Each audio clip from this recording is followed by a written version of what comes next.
வணக்கம் சினிமா ஆர்வலர்களே.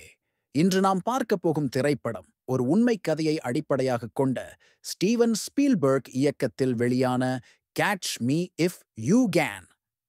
இது வெறும் ஒரு துப்பறியும் கதை மட்டுமல்ல, ஒரு இளைஞனின் அடையாளம் தேடும் பயணமும் கூட.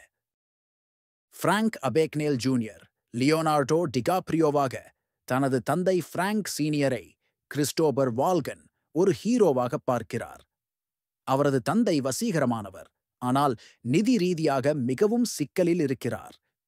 தந்தையின் வீழ்ச்சியையும் பெற்றோரின் திருமண முறிவையும் கண்ட இளம் ஃப்ராங்க் வீட்டை விட்டு ஓடுகிறான். பணம் தேவைப்பட்ட நிலையில் அவன் தனது இயல்பான திறமைகளான ஆள்மாறாட்டம் மற்றும் போலி ஆவணங்கள் தயாரிப்பதை கண்டறிகிறான். இது அவனது வாழ்க்கையின் புதிய அத்தியாயத்தின் தொடக்கமாக அமைகிறது.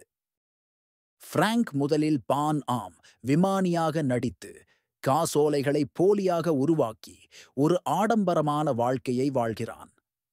இலவச விமானங்கள், ஆடம்பர ஹோட்டல்கள், எல்லையற்ற வசீகரம் எனவன் வாழ்க்கை செல்கிறது. அவனது மோசடிகள் மேலும் தீவிரமடைகின்றன.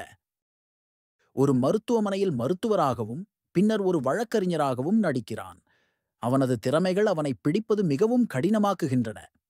அவன் ஒவ்வொரு முறையும் புதிய அடையாளத்துடன் தப்பித்துக் கொண்டே இருக்கிறான். கார்ல் ஹண்ட்ராட்டி, டாம் ஹாங்க்ஸ், ஒரு விடாமுயற்சியுள்ள FBI ஏஜென்ட், ஃப்ராங்கை துரத்தத் தொடங்குகிறார்.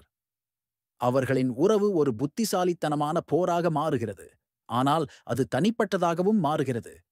ஃப்ராங்க் பலமுறை கார்லை விஞ்சுகிறான். ஒரு பிரபலமான கிறிஸ்துமஸ் தொலைபேசி அழைப்பில் ஃப்ராங்க் தனது தனிமையை ஒப்புக்கொள்கிறான்.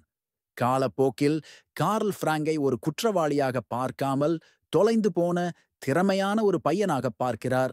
அவன் ஒரு குடும்பத்தை தேடுகிறான் என்பதை கார்ல் உணர்கிறார். ஃப்ராங்க் பிரெண்டா, ஏமி ஆடம்ஸ் என்ற இளம் செவிலியரை காதலிக்கிறான். அவன் நேர்மையான வாழ்க்கையை வாழவும் அவளை மணக்கவும் நினைக்கிறான். ஆனால் நிச்சயதார்த்த விழாவில் கார்ல் அவனை நெருங்குகிறார்.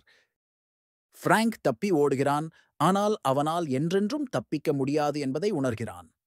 இந்த தருணம் அவனது வாழ்க்கையில் ஒரு பெரிய திருப்புமுனையாக அமைகிறது. ஃப்ராங்க் இறுதியாக பிரான்சில் பிடிபடுகிறான். அங்கு அவன் போலியான காசோலைகள் மூலம் ஆடம்பரமாக வாழ்ந்து வந்தான். அமெரிக்காவிற்கு நாடு கடத்தப்பட்டு சிறை தண்டனையை எதிர்கொள்கிறான். ஆனால் கார்ல் ஃப்ராங்கின் புத்திசாலித்தனத்தை அங்கீகரித்து மற்ற மோசடி செய்பவர்களை பிடிக்க FBI-க்கு உதவ அவனை நியமிக்கிறார். இறுதியில் ஃப்ராங்க் நேர்மையான வாழ்க்கையை வாழ்கிறான். அவன் வங்கி மோசடி தடுப்பில் உலகின் முன்னணி நிபுணர்களில் ஒருவனாக மாறுகிறான். இது அவனது திறமைகளை நல்ல வழியில் பயன்படுத்த ஒரு வாய்ப்பாக அமைகிறது. இந்த திரைப்படம் அடையாளம் மற்றும் சொந்தம் தேடுதல் பற்றி பேசுகிறது. ஃப்ராங்க் தன்னை தொடர்ந்து மறுவரையறை செய்தாலும் ஆழமாக அவன் குடும்பத்தையும் ஸ்திரத்தன்மையையும் மட்டுமே விரும்புகிறான். தந்தை உருவங்கள் ஒரு முக்கிய பங்கு வகிக்கின்றன.